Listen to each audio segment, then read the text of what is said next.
வணக்கம். எதிர்ச்சிகள் 4.9க்குள்ள அதாவது ஏதாவது உலகத்தில் ஏதாவது நடந்துடக்கூடாது, சம்பவங்கள் ஏதாவது நடந்துடக்கூடாது.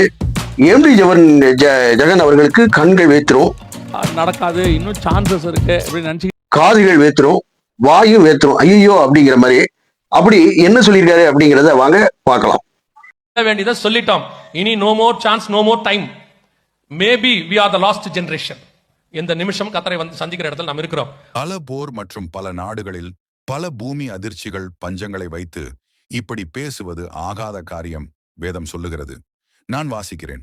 அதற்கு அவர், நீங்கள் வஞ்சிக்கப்படாதபடிக்கு எச்சரிக்கையாயிருங்கள், ஏனெனில் அநேகர் வந்து என் நாமத்தை தரித்து கொண்டு நான் தான் கிறிஸ்து என்றும் காலம் சமீபித்தது என்றும் சொல்லுவார்கள்.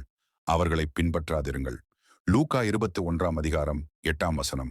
யுத்தங்களையும் கலகங்களையும் குறித்து நீங்கள் கேள்விப்படும் பேயாது, பயப்படாதிருங்கள். இவைகள் முன்னதாக சம்பவிக்க வேண்டியதே, ஆனாலும் முடிவு உடனே வராது என்றார்.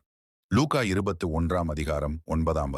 சுனாமியும் 100 அடி உயரத்துக்கு சுனாமி வரக்கூடிய அளவுக்கு பூமி அதிர்ச்சிகளும் வரப்போகிறதாக அவர் அனௌன்ஸ் பண்ணி இருக்காங்க. சோ இந்த வருஷம் இதை செஞ்சாங்க. இதுல ஒரு பெரிய ஆச்சரியம் என்னன்னு கேட்டீங்கன்னா, மியான்மர்ல 7.7 வந்துச்சு இல்லையா, அதுல கிட்டத்தட்ட 5000 பேர். மியான்மர்ல இப்படிப்பட்ட சம்பவங்கள், அதாவது ஹெக்டேர் அளவுல மிகப்பெரிய நிலநடுக்கம் உண்டாயிருக்கு, பல காரியங்கள் நடந்திருக்கு.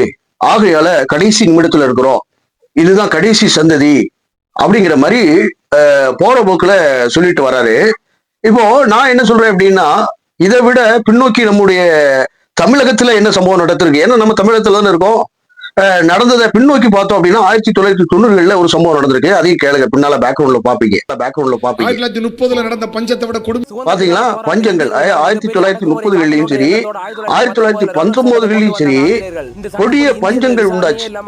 சரிங்களா, 8 கிலோ செந்தவட்டுக்கு எங்க தாத்தா 5 ஏக்கர் நிலத்தை கொடுத்துருக்கிறார். இப்படி பல பேர் பல உணவுக்காக வேண்டி நிலங்களை வித்தவங்க, கொடுத்தவங்க, எழுதி கொடுத்தவங்களும் இருக்கிறார்கள். பல வேறுகிட்ட கேட்டப்ப உங்கள்கிட்ட சில சம்பவங்கள் பார்க்கும் அப்படின்னா, உங்க தாத்தா காலத்துல என்ன மாதிரி இருந்தாங்க, வச்சாங்க, எப்படி இழந்தாங்க அப்படிங்கிறதையும் உங்களுக்கு தெரிய ஆரம்பிக்கும்.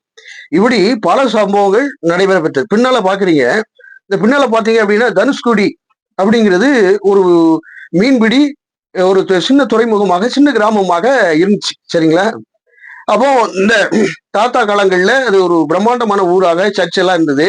பின்னால பாக்குறீங்க வெட்டாந்தரையாக அது தரிசாக்கப்பட்டு ஒரு ட்ரெயினே. எல்லா பக்கமும் இருள் சூழ்ந்து இருந்ததுனால ரயில் வர்றதை தெரிவிக்கிறதுக்காக தன்கிட்ட இருந்த விசில ஊதிக்கிட்டே வண்டியை நகற்ற ஆரம்பிச்சாரு அந்த என்ஜின் டிரைவர். அந்த நிமிடம், அந்த நொடி, அந்த 115 பேரும் என்ன மனநிலையில இருந்திருப்பாங்க. ஆழி பெருங்காற்றும் அதை தொடர்ந்த பேரலையும் ரயில வாரி அணைச்சுக்குச்சு. ரயில்ல பயணம் செஞ்ச கடலுக்குள் ஜலசமாதி அடைந்தது அப்படிங்கிற மாதிரி சொல்றாங்க. இப்படி பல காரியங்கள் நடந்திருக்கு. அதே வேளையில 2004 மிகப்பெரிய சுனாமி ஒண்ணு வந்தது. சுமார் 20 லட்சத்திற்கும் அதிகமானோர் ஒரே நாளில் தங்களது வீடுகளையும் உடைமைகளையும் இழந்து தெருவுக்கு வந்தனர். சுனாமி இழுத்து கொண்டு போன 50,000 பேரின் கதி என்னவென்று இதுவரை தெரியவில்லை. 2004 டிசம்பர் 26 இந்திய பெருங்கடலில் மிகப்பெரிய நிலநடுக்கம் ஏற்பட்டது. சுமத்ரா தீவின் வடமேற்கு கடற்கரையிலிருந்து கிட்டத்தட்ட 150 கிலோமீட்டர் தூரத்தில் ஆழ்கடலில் 9.15 ரெக்டர் அளவுக்கு ஏற்பட்டது. நாம பார்த்திராத, நாம கேள்விப்பட்டிராத மிகப்பெரிய பயங்கரங்கள் தமிழகத்தில் நடந்தேறி இருக்கிறது. இவரு குறிப்பிட்டு என்னன்னா, மியான்மர் அப்படிங்கிறது ஒரு என்ன சொல்றது, வருடந்தோறும் நிலநடுக்கத்துக்கு ஒரு ஃபேமஸான ஒரு நகரம் மியான்மர். புரியுங்களா, 2025 இருக்கட்டும், 2024 இருக்கட்டும், ஒவ்வொரு ஆண்டுகள்லையும் ஏதாவது ஒரு இதுல வந்து நிலநடுக்கம் உண்டாயிருக்கும். அதே போல இந்தோனேஷியா, சரிங்களா, ஒவ்வொரு காலகட்டங்கள்லையும் அமெரிக்காவா இருக்கட்டும், மற்ற மாகாணங்களாக இருக்கட்டும், ஒவ்வொரு காலகட்டத்திலும் ஒவ்வொரு கால சூழ்நிலைகளிலும் பல காரியங்கள் நடந்தது. சரிங்களா, அது போக 1ஆம் உலக போர்ல பல லட்சம் பேர் இறந்து போனாங்க. சரிங்களா, அதை கூட பின்னால பேக்ரவுண்ட்ல எவிடன்ஸா போட்டிருக்கேன். ஒவ்வொன்றும் எவிடன்ஸா பின்னால இருக்கும். சரிங்களா, அதுக்கு அடுத்தாக்குல 2ஆம் உலக போர்ல பல லட்சம் பேர் இறந்து போனாங்க. உலகத்துல பயங்கரமான காரியங்கள்லாம் நடந்தது. சரிங்களா, இப்படி பல விஷயங்கள் நமக்கு பின்னால நடக்கக்கூடிய சம்பவங்கள் எல்லாம் காட்சிப்படுத்தப்படுகிறது. அதே போல கிறிஸ்துவுக்கு பின்பு என்னன்னு கேட்டீங்கன்னா, கிறிஸ்து பிறந்த பின்பு ரோம பேரரசனுடைய மிகப்பெரிய என்ன சொல்றது ஒரு அடக்குமுறை ஆட்சி, புரியுதுங்களா? ரொம்ப மோசமான ஒரு ஆட்சிக்குள்ள ரோம பேரரசு வந்தது. அதன் கீழே இருக்கக்கூடிய மக்களை ரொம்ப துன்புறுத்தினார்கள். பலவிதமான சம்பவங்கள் இந்த இதுல உபத்திரவுக்கு உங்களை ஒப்பு கொடுப்பாங்க, சிறையில் அடைப்பாங்க அப்படிங்கிற சம்பவம் அப்படியே அப்டேட் ஆயிருக்கும்.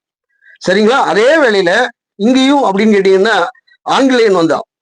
சரிங்களா? ஆங்கிலேயன் வந்து ரொம்ப இது பண்ணி வச்சு கிழக்கிந்திய கம்பெனி சொல்லி ஒன்று ஆரம்பிச்சு பல சுதந்திரத்துக்காக பல லட்சம் பேர் இறந்து போனாங்க, பலர் சிறையில் அடைக்கப்பட்டாங்க.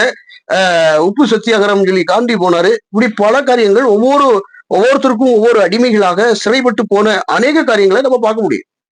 இப்போ நடக்கக்கூடிய சம்பவங்களை பார்த்து உலகம் இப்படியாக இருக்கும் அப்படின்னு சொன்னா நம்ப கூடாதுன்னு சொல்லி வேதம் திட்டம் தெளிவாக சொல்லுது. என்னன்னா இவங்க வந்து மத்திய 24 மட்டும் வாசிப்பாங்க. அதே வேளையில லூக்கா எழுதின சுவிசேஷம் 21வது அதிகாரம் 8வது வசனத்தை வாசிக்கிறதுக்கு யாரும் வாசிக்க மாட்டாங்க. அதாவது அவர் சொல்றாரு, அதற்கு அவர் நீங்கள் வஞ்சிக்கப்படாதபடிக்கு எச்சரிக்கையா இருங்கள், ஏனெனில் அநேகர் வந்து என் நாமத்தை தரித்து கொண்டு, என் நாமத்தை தரித்து கொண்டு என்ன, நான் கிறிஸ்தவன் அப்படிங்கிற மாதிரி இது பண்ணிட்டு என்ன பண்ணுவாங்க அப்படின்னு கேட்டீங்கன்னா, நான் தான் கிறிஸ்து அப்படின்னு சொன்னா பரிசுத்த ஆவிக்குள்ள இருக்கிற நான் தான் கிறிஸ்தவ அப்படின்னு சொல்லி வருவாங்க. வந்து நான் தான் கிறிஸ்து என்றும் காலம் சமீபித்தது என்று சொல்வார்கள், அவர்களை பின்பற்றாதிருங்கள். காலம் சமீபமாயிற்று அப்படிங்கிறத சொல்லுவாங்க, வைப்பாங்க. ஏன்னு கேட்டீங்கன்னா முன்னுக்கூட்டியே சில சம்பவங்கள், யுத்தங்களின் செய்திகளையும் கேள்விப்படுவீங்க.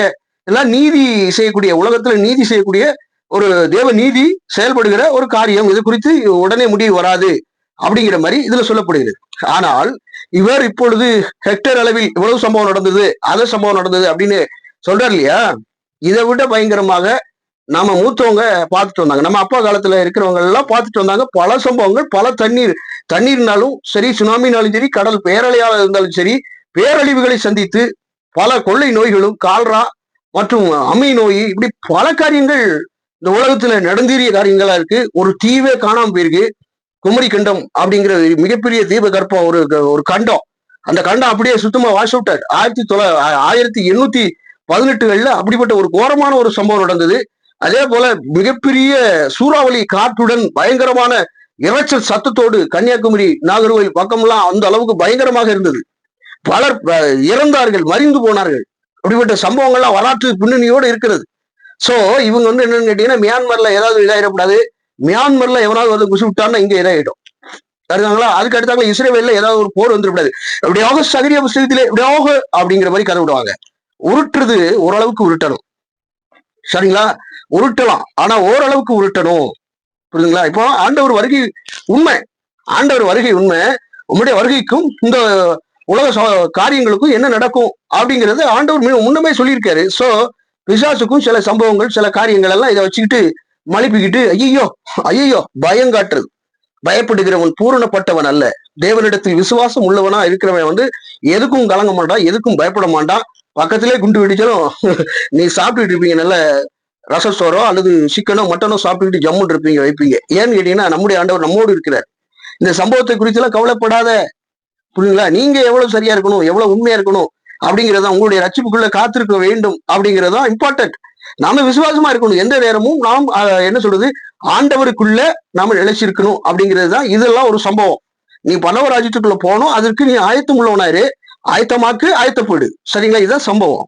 சரிங்களா? இதெல்லாம் நடக்கும், இதெல்லாம் நீதி செய்ய வேண்டிய காலகட்டம். ஒவ்வொரு நூற்றாண்டுக்கும் ஒவ்வொரு காரியங்களும், சடிதியான நாசங்களும் பல நாச மோசங்களும் உண்டாயிருக்கிறது.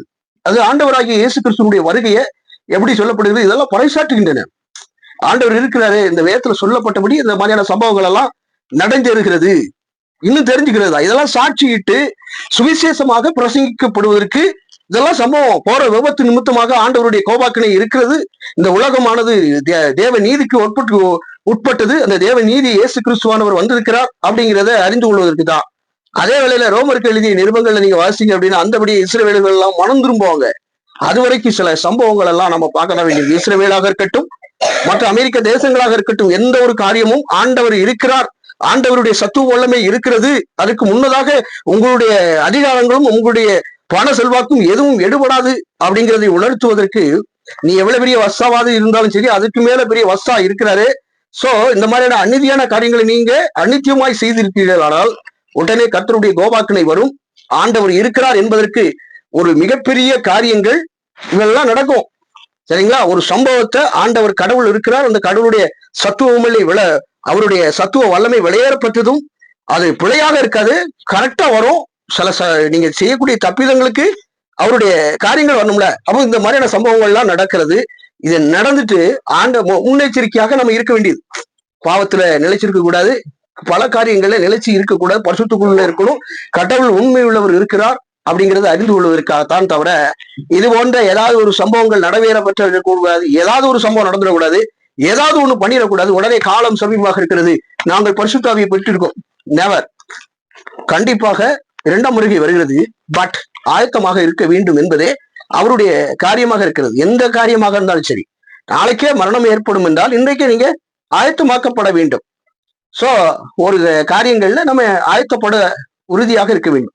10 கண்ணிகள்ல 5 பேர் ஆயத்தமாயிருந்தார்கள், 5 பேர் பின்தங்கியவர்களாக இருந்தாங்க. அதே ஃபார்மெட் தான் நான் சொல்றது. என்ன அப்படின்னு கேட்டீங்கன்னா, நாம ஆயத்தமாக்க இருக்கணும். இந்த சம்பவங்கள்லாம் நடக்கும்னு ஆண்டவர் முன்னுமே சொல்லிட்டாரு. இதெல்லாம் வெளிக்காட்ட வேண்டியதில்லை. அதே போல ஒரு சம்பவம் நடக்கு அப்படின்னா முதல்ல ஹெக்டேர் அளவுல பயங்கரமா நடந்துருக்கு. அப்போ ரேடார் கருவிகள் மற்ற கருவிகள் பயன்படாத காலத்துல அதிகபட்சமா நடந்தது. இப்போ காட்சிகள் என்னன்னு கேட்டீங்கன்னா, டெக்னாலஜி வளர்ந்துட்டதுனால டெக்னாலஜி பல காரியங்கள் எங்க பட்டி தொட்டியில இருந்து அது பண்ணபுரமாக இருக்கட்டும், அது பெரிய மாநகரமாக இருக்கட்டும், அந்த சம்பவங்கள் நமக்கு டெக்னிக்கல் இருக்கிறதுனால வந்து நமக்கு எட்டுகிறது. இந்த எட்டுகிறதுனால, இந்த செய்திகளை கேள்விப்படுகிறதுனால நாம எருவியா இருக்கக்கூடாது. நாம என்னன்னு கேட்டீங்கன்னா, பிறருக்கு கருவியாக, பிறருக்கு ஒரு நல்ல பாத்திரமாக இருக்க வேண்டும் அப்படிங்கிறது தான் இது ஒரு எச்சரிக்கை. சரிங்களா? இயேசு கிறிஸ்துவானவர் இருக்கிறார் அப்படிங்கிறதுக்கு தெரியறதுக்கு, பிறர் உணர்ந்து கொள்வதற்கு, சாட்சியாக அறிவிக்கிறதுக்கு இது ஒரு சம்பவங்களை நடந்தேறி வருகிறது. சரிங்களா? இந்த எம்டி ஜெகன் போன்ற நபர்கள் சொல்லுவதை அறவே வெறுத்து விடுங்க. வேண்டாம்.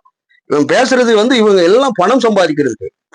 வீடு இருக்கு, அதாவது எப்படின்னு கேட்டீங்கன்னா, கடைசி காலத்துல இருக்கு, வீட்டெல்லாம் வித்துரு, உன் பிள்ளைய ஏன் படிக்க வைக்க, ஏன் படிக்க வைக்க, கடைசி நிமிடத்துல தான் இருக்கும், கடைசி சந்ததி தானே, எல்லாத்தையும் படிக்க வைக்காத, எதையுமே பண்ணாத வைக்காத, அப்படியே ஆயத்தமாவே இரு, வேலைக்கு போகாத, எதுவும் போகாத, அப்படியே இரு, அப்படிதானே? அதைத்தானே சொல்றேன். அப்படி செஞ்சிருக்க வேண்டியானே?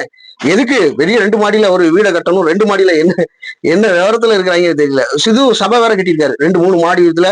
அப்புறம் பள்ளி கல்லூரி வேற முதற்கொண்டு இது பண்ணிருக்காரு, காலேஜே ஏற்படுத்தியிருக்காரு. எதுக்கு ஏற்படுத்துறீங்க? அதான் இந்த தலைமுறையோட செத்துருவோமே, ஏன் இந்த மாதிரி செய்றீங்க? அதான் என்னன்னு கேட்டீங்கன்னா, லூக்கா எழுதின சுவிசேஷம் 21ஆவது அதிகாரம் 8வது வசனத்தில் சொல்லுகிறபடி, இவர்கள் எல்லாம் மாய்மாலக்காரர்கள், இவர்களை பின்பற்ற வேண்டியதில்லை, நம்ப வேண்டியதில்லை அப்படின்னு வேதம் திட்டம் தெளிவா சொல்லுகிறது. ஆனாலும் நீங்கள் ஆயத்தமா இருப்பது அவசியமான ஒன்று. சரி, வேறொரு பதிவு. வணக்கம்.